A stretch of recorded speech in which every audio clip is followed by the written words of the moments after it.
Yo, what's up, everybody? Super Killer and I've got for you a commentary. Okay, so I know I told you guys I was gonna start posting more, and I was probably just gonna put some music on the background, and I am gonna try to do that. I promise, guys, I am gonna try to do that. But sometimes I don't have time for anything, because I just gotta get home from work and chill, or get home from whatever and just chill, and I can't do anything. And guys, I'm sorry about that, but it's kind of how it's gonna have to be. I'll post as much as I can, and I'll do my best. But anyway, so this game that you're watching, I joined late, as you guys already saw, and we were losing. We weren't losing by a lot, but we were getting spawn trapped, so we started to lose by more and more and more and more. Okay, and for the most part, whenever I join a game mid-session, I just back out right away. But I don't care if the enemies are all level 1, I'm probably gonna stay, but obviously that's not gonna happen, and it's just I don't know what it is, but some things just really, really get on my nerves, okay? And I'm sorry if you can hear that in the background. That's my dogs. Rocker, stop. Hey. I'm sorry about that, guys. But I'll probably leave that in there just because my commentaries are awful anyway. And now my dog is humping the other one. That's just great. Anyway, so I usually back out. I don't know what it is. It's just it really pisses me off whenever it sticks me in the middle of a game, because for the most part when you get stuck in the middle of a game, you're losing and the enemies are really good, or they're better than the other enemies. That's why they quit. So you're basically just getting ground pounded on. You're getting stomped all over, and you're getting spawn trapped, and you couldn't help it. You could not help it. So what the heck's the point in getting spawn trapped the second you get into a game, when you could just, I don't know, back out and find another game? Maybe you'll get spawn trapped in the other game, but guess what? If you get spawn trapped in the other game, it's your fault and your team's fault, because you were there the whole game. You could have prevented that by, obviously playing better. Now, sometimes it's really hard to prevent that because the enemies are really good, but you could prevent that. And whenever you join a game and you're already spawn trapped, it's your team's fault. It's not your fault, because you just spawn and get instantly killed. It's not cool. So that's kind of what I think. But I stayed in this lobby, and I don't think we're getting spawn trapped right away. But we got spawn trapped pretty soon after. Pretty soon after I joined in. We're getting spawn trapped at A. They already had all the flags. We had A. They had B and C.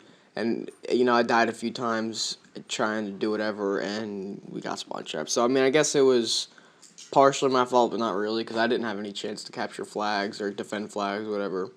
And kind of what I want to talk to you guys about is I got two topics. I'm gonna talk about like different roles in a game. Then I'm gonna talk about something else. But I know a lot of people talk about this, and I might have talked about it myself too. But in my opinion, there's two roles for a team on Call of Duty. Okay, multiplayer at least. You've got to have the objective players, and you got to have the slayers. Now, slayers do help out. They really do. Because if you have good objective players, like, you gotta have a whole, like, if you're gonna get everyone to go 0 and 100 but be objective players, they gotta be on the ball. They gotta cap the flag the second they get on it, okay? So, hold on for a minute. Sorry, guys, I got really mad at my dog. Anyway, so if you're gonna have your objective players go like 0 and 100, they've got to be on the ball, like freaking capping every flag the second the enemy captures it. Now, if you don't, because those players are theoretically those players are horrible. Now, horrible at killing, so they can't defend the flag at all. Literally, because they can't get a kill, they can't defend at all. So now, then we've got the Slayers that come in and defend the flag, so they can't capture it, okay?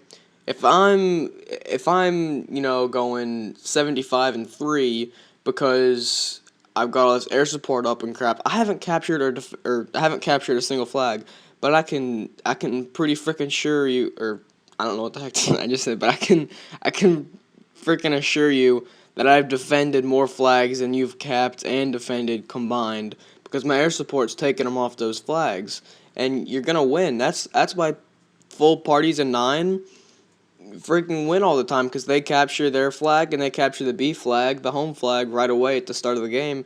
they get all their air support and start spawn trapping you, and you can't get out because the spawn trap.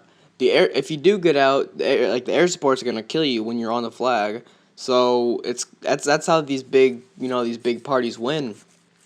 And in my opinion, if you want to judge someone, judge them on their score. And I judge people on their kill death ratio all the time just to make them mad. But the real way to judge people is on their game score. My score is typically around 3,000 to 4,000. It gets a little higher in some of my good games, and it almost never gets any lower unless I'm in a full party of 9 and we're sharing kills and stuff. And it's hard to get defend medals and capture medals and whatnot. I don't even think you can get capture medals in Modern Warfare 3, but whatever. But judge people on their score, because if I'm the top of the leaderboard in almost every single game like I usually am, then the person on the enemy team, for one, can't judge me because we won. Or if we did lose, for say, if I'm on the top of the leaderboard, that enemy can't judge me because I did the best in the lobby. I don't care if my kill death ratio was 0. I don't care if it was -50. I did the best. My score was the best. That means I captured so many flags, defended so many flags, or just got so many kills to keep them off the flag. Now, I don't have much time to talk about this, but I think you guys get where I'm coming from. So, long story short, you need to have objective players to capture the flags. You gotta have slayers to defend the flags, and just keep them off them in general so they can't get to the flags.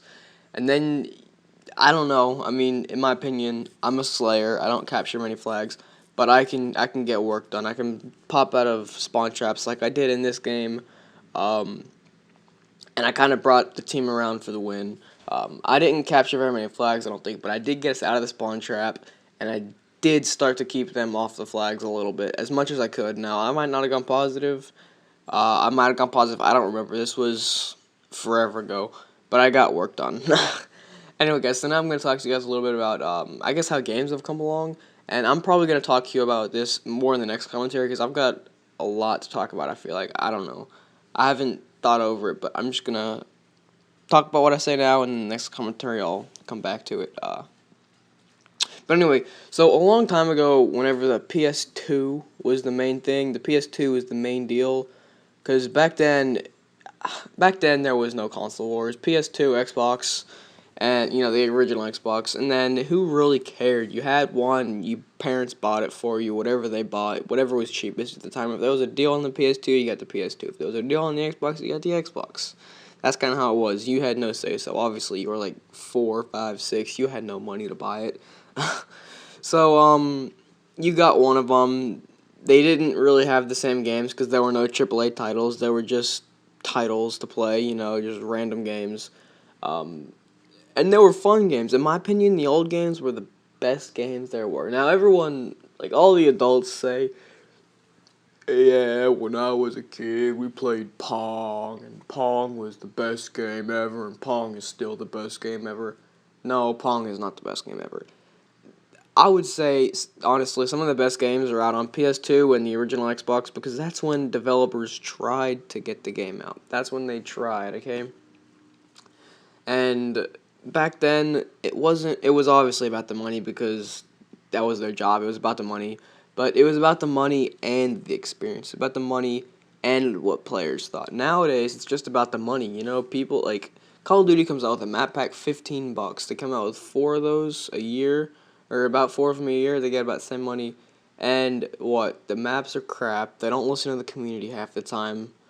I don't know. Anyway, guys, I got more about this in the next commentary, so I'm gonna skip out now. So see you later. Hope you enjoyed the game. Peace.